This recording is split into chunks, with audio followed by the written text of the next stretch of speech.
One day after God created mankind, God foreseen the future. And what he seen in the future was this thing called addiction would one day oversweep the nations of mankind. So, God calls upon Satan before Satan was a fallen angel. And Satan comes to God's calling, and God pulls out a mason jar. And he says to Satan, Satan, within this mason jar is the cure for addiction, for this thing called addiction would one day oversweep the nations of mankind.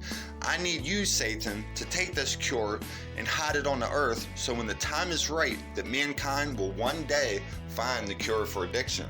So Satan takes the mason jar and he flies down to the earth and he lands on the highest mountain. Now Satan was always up to his dirty little tricks. He wanted to hide the cure in a place so good that even when the time was right, that mankind still would not find it.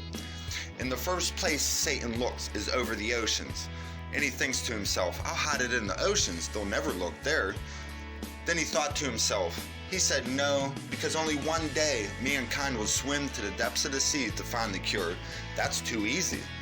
So Satan looks around, and he thinks, and he looks down at the ground that he stands on, and he says to himself, I know, I'll hide it on this very mountain that I stand on, the highest mountain on earth. They'll never look there.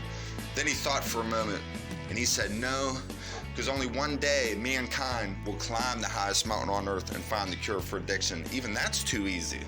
So Satan sits down, and he thinks, and the time goes by, and the sun goes down, and the moon comes up. And then Satan stands up and he points at the moon and he says to himself, I know where I'll hide it. I'll hide it on the moon. They'll never look there.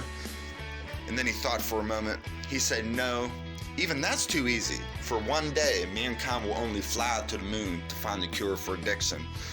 So Satan sits back down and he thinks, and another time goes by, and the moon goes down and the sun comes up. And as the sun hits Satan in the eyes, he says to himself, I know where I'll hide it. I'll hide it within their hearts. They'll never look there. And so he did, and there it still remains.